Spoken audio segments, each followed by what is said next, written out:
an article about the iPhone 12 Oh, mini, yeah. which I don't know what that means. What is a mini? Is it going to be like Yeah, seriously. the same? I mean, isn't the watch a mini now that it is able to place calls without having to have a phone in your pocket? Right. You can, yeah, from what they say. I've never tried it. I don't have one. Yeah, I don't have one either. Have you ever like? I mean, I can see, I can see that there definitely is a place for the iWatch in the world, but I don't necessarily care about like all of the different things that it can provide you. I don't need an EKG every day. As long as my heart is beating, I don't need to know. You don't need to remind me every day of how it's beating. Maybe that'll change later in life or something like that. But Right. I've got analog watches. I love my analog watches.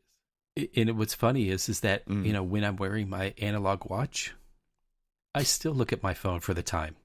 So, Yeah. exactly. I've never gotten into the Apple Watch thing at all, so I don't know. I would like to stop looking at my phone. Yeah. I think that might be something worth pursuing, and I'm not saying it needs to be an Apple Watch. But I don't wear watches either. So I've thought about getting like a Garmin GPS watch because I've been doing so much trail riding and stuff, and I would like it for hiking, and I just want to track that to know kind of where stuff, you're at. the fitness stuff, Yeah. and like to know where you're at and things like that. But I don't want to spend $600 on one either, so I'm just not doing it. Yeah. Because that's how much they cost, Exactly. And every time I turn around, I'm like, I really actually prefer, because I don't have an iPad. And I was like, well, I think I'd get more use out of the iPad than I would out of a Apple Watch. And if I'm going to spend the money for an Apple Watch, why not spend it on the iPad that you probably will use more? Yeah. It's interesting. I mean, I've had a lot of iPads, so I'm criticizing the Apple Watch because it seems like the upgrade cycle on that is once a year or once every 2 years, and the iPad is probably longer than that. But, man, I've had quite a few iPads too, and I barely use that thing as well.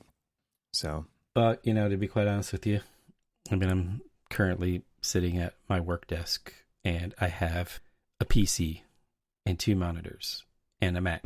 And a computer and a sketch tablet. What else do I really need? I mean, do I need anything else? Yeah, I mean, right. Can I complicate my life any more than it already is with devices? Oh yeah, and a watch and the phone and all of the. Yeah.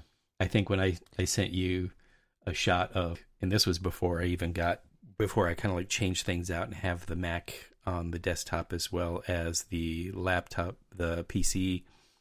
And the screen tablet.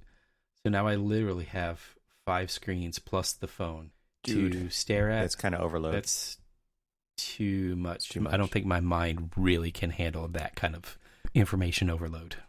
It's kind of like digital, I don't want to say, it's like clutter, right? Because they say that, the whole idea behind like that Marie Kondo, spark joy your life kind of stuff is that if you walk around your house and you see piles of stuff, it puts kind of subconscious stress on you because there's a pile there, and like everybody knows that everybody's house is full of piles, right? So they're always talking about kind of this ideal state, but I thought that was interesting from a psychological perspective to come at it from a psychological perspective, because it's very much about the clutter is doing things to you that you're not really aware of. And so now if you kind of extend that to the digital, right, and you've got 5 screens with a bunch of different things on it, and none of them like really, it's hard to find like which one's in the front, which one's in the back, which one do you focus on?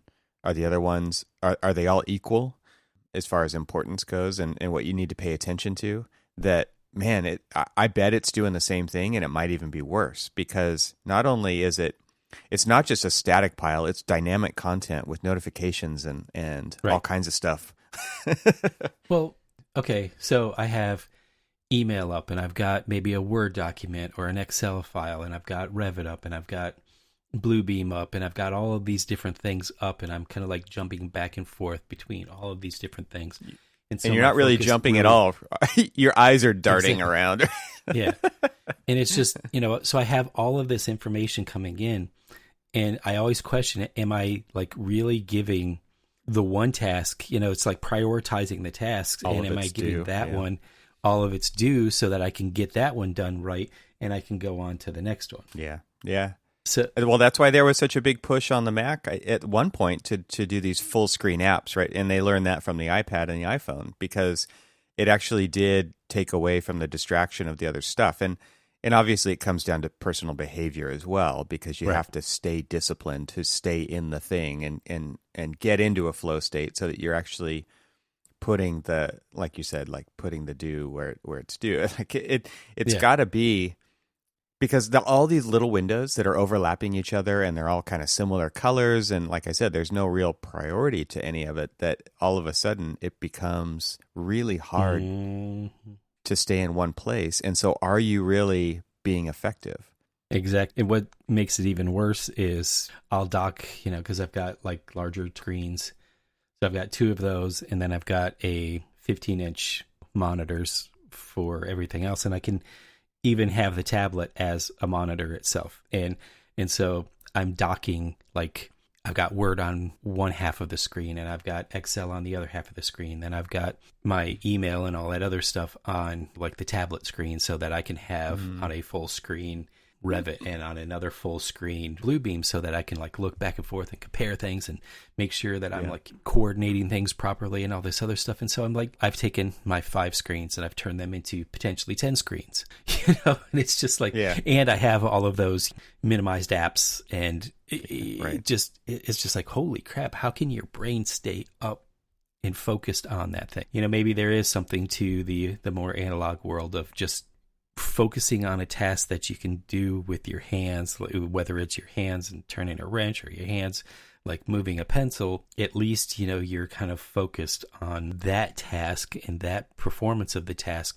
so that you aren't like distracted by the shiny red ball over here or the shiny red ball over there. That's what I love about going on a mountain bike ride or doing a rock climb, is that you're forced to be in the moment, because if you're not, you're going to be in a dangerous situation potentially. And it's not like it requires a dangerous situation to get you into the moment. I'm not saying that. I'm just saying like it requires all of your attention, because that's what it requires. And we've gotten away from that. And by kind of leveling the playing field, as it were, with all of these screens, and I don't know if you've tried this over the years, but I have, and I've failed every time, which is to try to only check email twice a day or something like that. Some version of that.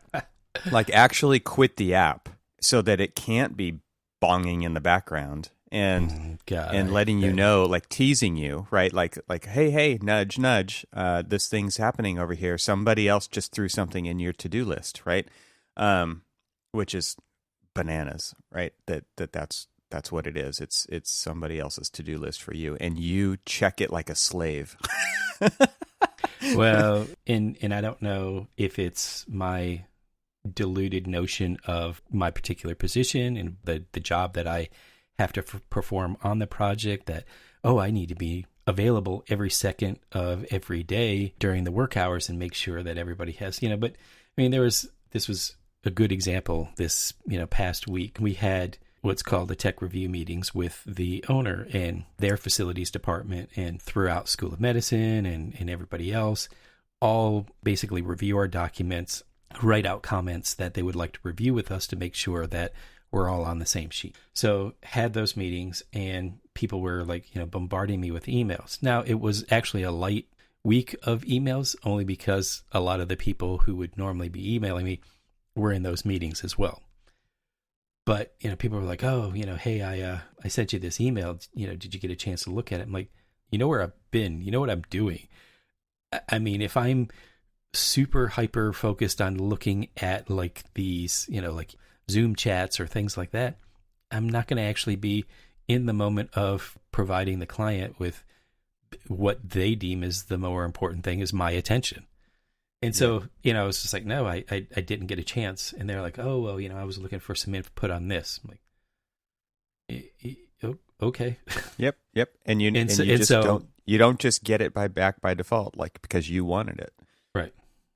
Right. Yeah, I think part of it is training yourself, right, to have the discipline, but it's also kind of training other people, which is kind of what you're talking about, which is don't expect this to be the bat phone because it's not, right? This is not my priority. Yeah. This is a communication device that it falls somewhere in the stack. It's not at the top. Well, so speaking of the priority, you were like, everybody else's urgency is your urgency now. Right. And so I will get an email from somebody. But then sure enough, like maybe 5 minutes go by and a Zoom notification will pop up and say, hey, man, did you see the email that I just sent you? We've talked about that on this show before.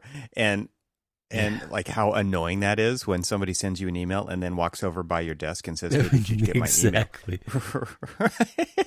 You're like, so now you've got the digital version of that. Exactly. So now we've come to the stage in life just because of and what's even funny is even back when we were in the office and somebody would send you an email, then they would send Zoom chat or then walk over to your desk or it's unfortunate that some people have my personal cell phone and will text me or call me on my personal cell phone, ask me if I got their email. I'm like, God dang, I just can't run from it. And I'm not running from the responsibility of whatever it is that they're asking for that particular thing. But, now if it is something, and we've had this in the past where, if it is something that, like say the client is about to step into a meeting with people that they need to coordinate this project with, and they're like, say it's 11 o'clock and they're like, hey, I'm going to have a meeting at 12 o'clock. I need to provide this information. I don't have it readily available. Can you help me out?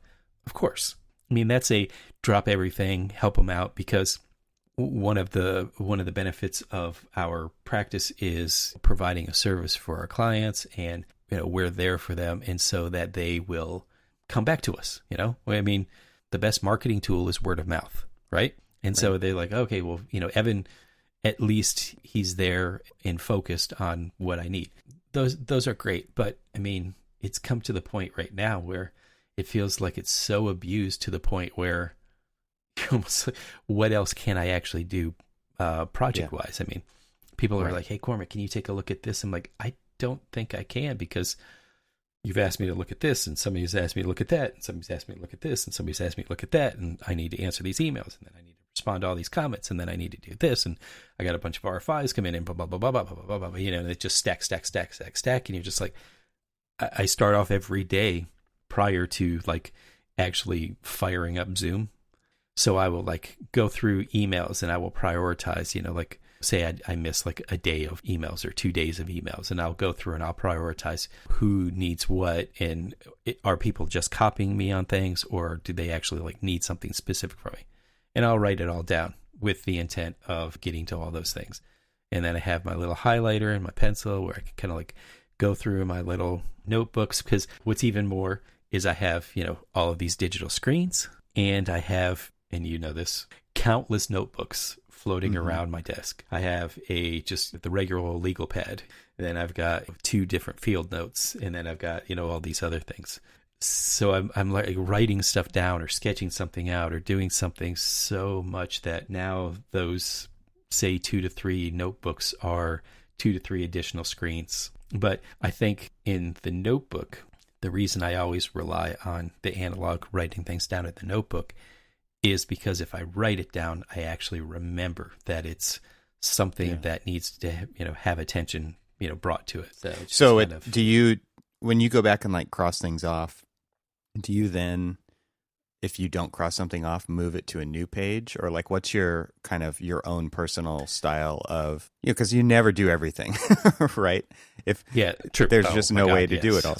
So what happens? Do you just keep going back to those old pages, or do you actually move content to new pages so that you don't have to go back to old pages? What's your method? So I either do one of 2 things, and it all depends on like what notebook. If I'm just like writing it in from a notebook I pulled from the office supply closet, then yes, I will move it from page to page to page until it actually gets done as this constant nagging reminder. Hey, you said you were going to do this yesterday, but you didn't. So now you're going to move it to today. if 45 it's in days my later. exactly, yes, yeah, Then it doesn't deserve to be on the Remind- list. Let's just say well, yeah. And then, but if I'm doing it in my field notes, because those pages are precious. Because those pages are precious, then what I'll actually do is I have like the little sticky tabs, like the little red tabs or blue tabs or yellow tab type things. I have a bunch of those, and I'll tab it. And if I tab it in red, it's something that means that this is a page that has content on it that needs to be addressed. And if I have addressed all of those things on the page, I'll just remove the tab. Mm. And so it's kind of like it's one of those red, yellow, green kind of things. Green just means that the tab is gone. Yellow means that, it's got some information. And I think they're blue actually is because I just have red and blue. Blue just means, this is information that needs to, either shoot off a new email or coordinate a meeting or something like that. But red is like, this information has got to get done, and dude, today has got to be the day, or dude, tomorrow's got to be the day, or the next day's got to be the day. Yeah, right. No, really, this time, final. Yeah. Oh my God, how many times do you have like save a new file and it's just like Evan Troxel renderings, final, Evan Troxel renderings, final 2, final 3, final 4. Final 5B. No, really, this time. Yeah, it's that red. It's that red tab that just keeps moving from right. the digital page, day to day. So yeah. I kind of go back and forth between the digital capture and the analog capture, and man, it's so hard for me to stick with one. I just can't. I don't know. I guess you just give up. Me too. Well, yeah. I don't try. Everybody's like, "Oh, you could, what you're doing there. You could use this app." I'm like, I could, sure, but if you were to come to my desk, and I think anybody who knows me that's been like walking past my desk would see that I have scraps of paper, Post-its, sketchbooks. All of them are just like these, so they're on the left-hand side of my desk, because I'm left-handed, and so, but I use the mouse with the right hand. So, I mean, as one does. So I'm like clicking around, doing what I need to do with my right hand while my left hand's like making little notes. And it's just, sometimes people would walk by and they're like, "How the hell are you doing that?" That's just what I do. So like my brain kind of splits, it goes right and left. And so like on the left-hand side of my desk, I've got tons of like sticky notes and everything else. And so at the end of a project, you will see like this big pile of like sticky notes. And I might have drawn like a flashing detail. If I haven't like handed it off to somebody else to do, it will be sitting at my desk. And so I'll like use the Post-it notes and like cartoon out, the next step of that's great. Of details and stuff. Yeah. Yeah. In a way, yeah. I wish that and somebody out there's got to know, but of me just being able to do that digitally so that other people can benefit from the method of my madness. But for some reason, I like how you think of it as beneficial to others the way that you do. Well, at least just the information that I'm just the information that I'm writing down is all I really want them to like take. There is a 3M app or something where you take a picture in their app of your sticky note and it digitizes it and makes it a thing you can then move around in the digital world. But I'm kind of more envisioning you putting it on your monitor and the monitor seeing where it's coming and it just like pulls it in. I'm gonna into the digital space. I'm gonna have to see if I can. Yeah, I'm gonna have to see if I can find, because every once in a great while I'll actually like take a picture of my monitor, and it'll almost have like a border, like in a classroom when a teacher puts up a border around the chalkboard, and so like you have like all of this information on the outside of the screen, but then you have like the screen itself, and most of mine are like either filled with like phone numbers of engineers or client numbers or sketches or, look at this elevator detail kind of thing. And so it's just like little notes to me. And as they as I don't need them, they come off. It's just like the thing that I do in my sketchbook. As I move beyond that detail, or that particular like note, then it comes off, and I make room for another sticky note that gets it. So if it's like literally stuck right in front of my face, I might actually remember it.